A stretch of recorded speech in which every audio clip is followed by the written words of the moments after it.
Pour aujourd'hui, nous avons travaillé sur ces pétitions. Nous avons également travaillé sur l'audition des rapports sur la spoliation des maisons, immeubles de l'État et des engins roulants de la province ou bénéficiés par la province Sud-Kivu des partenaires. À l'issue de la plénière, vous avez constaté que les membres mis en cause ont été réhabilités dans leurs fonctions. Et à la fin, la mise en accusation de M. Teongwa Bijekasi, gouverneur des provinces. La conséquence de par le règlement intérieur, à son article 203, alinéa 3, dispose qu'en cas de mise en accusation, le gouverneur des provinces dépose sa démission. C'est-à-dire le gouvernement provincial devient démissionnaire d'office. Et cela conformément également à la loi électorale, à son article 160. Vous avez suivi.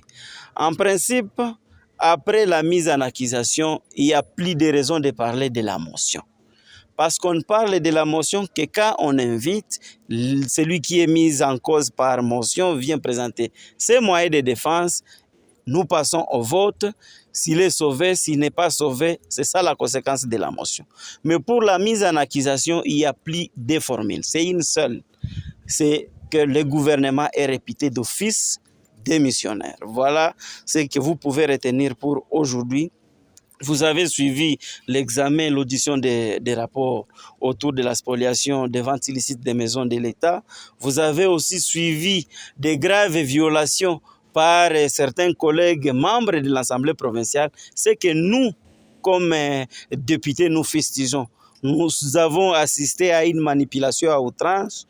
Quand vous voyez des députés manipulés, acceptent de venir troubler pour que des travaux de séances plénières ne se tiennent plus à l'Assemblée provinciale. Voilà pourquoi nous nous sommes dit, pour éviter des altercations entre députés au sein de l'Assemblée, parce que c'est de ça qu'ils cherchaient. Ils voulaient qu'ils se retrouvent avec des députés en train de se bagarrer pour que ça soit une manœuvre pour certains d'appeler à une suspension des travaux de l'Assemblée, pour que les travaux de l'Assemblée provinciale ne se poursuivent pas comme prévu.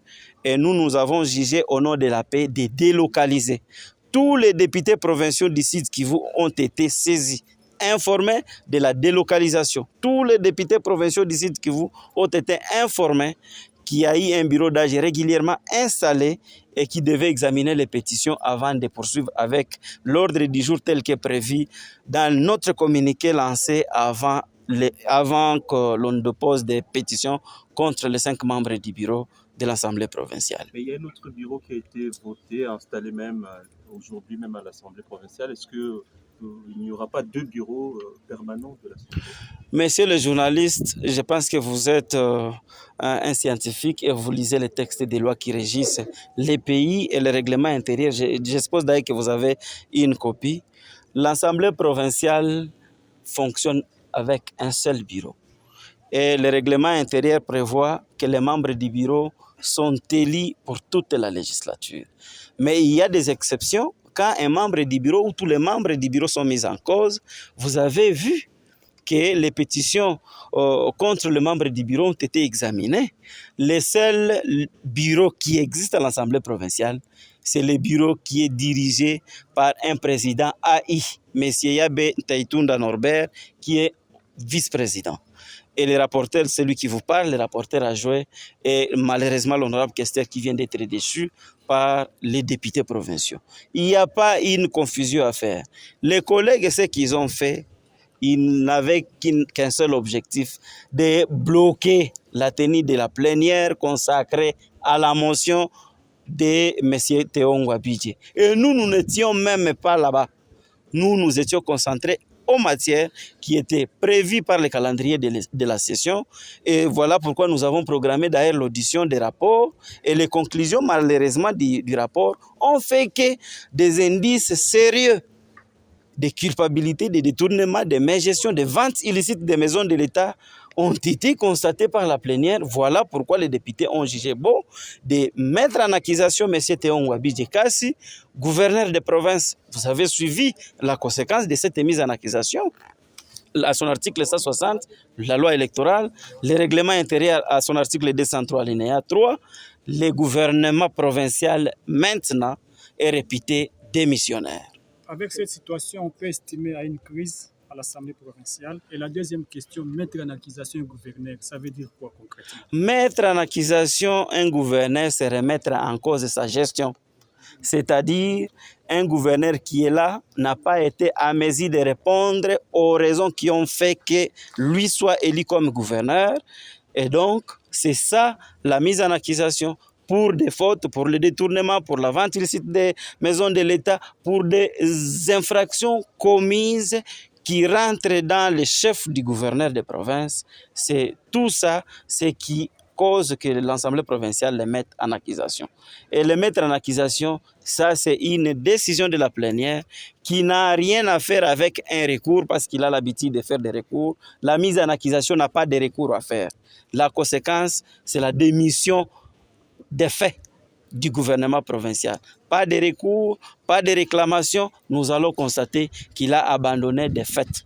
Voilà la conséquence. Est-ce qu'il n'y a pas une crise actuellement à l'Assemblée? Nous, au niveau de l'Assemblée, il n'y a pas une crise. C'est juste une manipulation pour des raisons d'intérêt.